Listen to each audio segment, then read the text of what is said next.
It's time for our fan favorite Top That Trade. Joining us now, Phil Flynn, a Fox Business Network contributor, and Alan Neckman, an options trading pro. Here we go, guys, with round number one.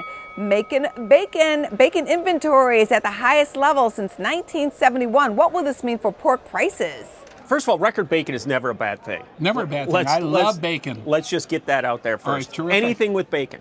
But you tell me about the fundamentals, what's happening in China, and why this whole situation's happening over there. Well, part of the U.S.-China trade war here is keeping the bacon here when they need it in China.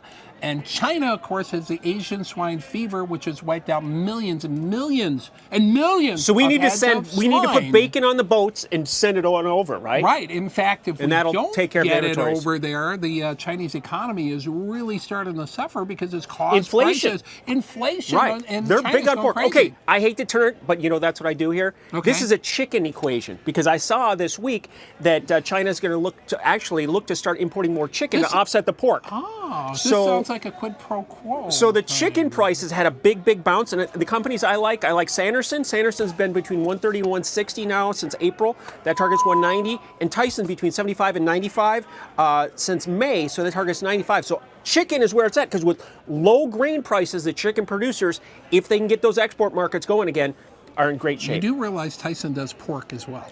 Oh, well, yeah, they do everything. That's what I'm saying. Round number two, previous plunge. What a difference a year makes. The stock market is up compared to a year ago. What does this mean, and what do you make of the move? Yeah, last year was ridiculous, totally ridiculous. And it was a market that felt like dominoes. Yeah, the December drop. Yeah, the December drop. And it started in October. Right. What do you think was the main reason for the reversal of the market? We had a great bull market. Everything was going good. Fear itself.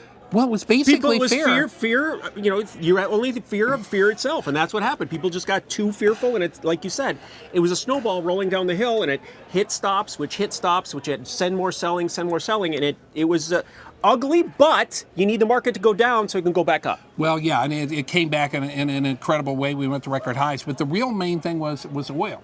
And it was when President Trump basically told the world he was going to put sanctions on China, and he granted waivers that caused oil prices to crack. And that was the main reason why oil went. But stock traders looked at the drop in oil and say, maybe the economy's slowing. It really wasn't. It was just a worry. But it created unfounded that fear. fears. And one fear led to another, and before you know it, we were in a fear of fear. With the stock market heading back up, will that bring oil up with it? That's the question. That's what I think. I think it will too as well. The oil prices may have struggled here a little bit this year, but ultimately opportunity. We keep hearing about an oil glut, but if you look at oil supplies, they're barely at the average range. Again, I think there was too much fear in the oil market as well, that the global growth was slowing too much, which I think we're okay. It could have been because you went to an electric bicycle too. That could have created amazing fear. Round number three, buybacks. The number of buybacks are slowing down. Does this mean bye-bye to the stock market rally? Buybacks are not always good for the stock. I mean, we can have a lot of examples, but obviously GE is a great example. They spent $10 billion, and where'd that stock go? Nowhere. So it doesn't always elevate the stock, but sometimes people have the perception that it can help support the market. We spent $710 billion in 2019 There are on stock some in buybacks. political parties that really want to outlaw stock buybacks, which is ridiculous. I don't understand their point. They would like to go back to where we were before Reagan. So, sometimes, some people want to go back. They want to go back to the future.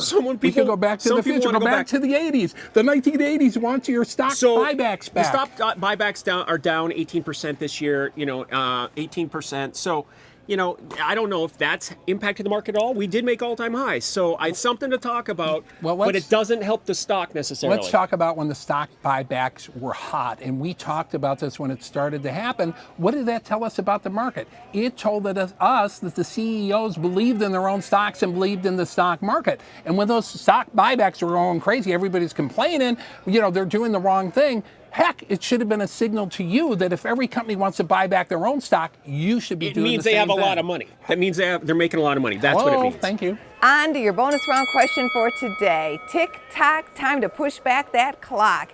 Can you spot the one true ticker? Is it hand, tick, or tock? Hand. Oh, the hand. What does hand have to do with that? Well, Oh, like a hand on a clock? Yeah, back in the But olden days, they used to have I've got, hands on clocks. I saw it, It's but then my digital. I got my digital I'm going from, to teach you how from to middle have- school. From Well, middle we school will because teach them how to I don't read a clock understand someday, how the these, old-fashioned I clock. don't understand how these things go round. The real one is talk. Well, then I'll go with tick. The answer is tick. Thank you. Woohoo! Time for us to move along. Business First AM continues right after this. For more Business First AM, check us out on social media. We're on Facebook, YouTube, and Twitter. And go to businessfirstam.com for where to see our show on TV.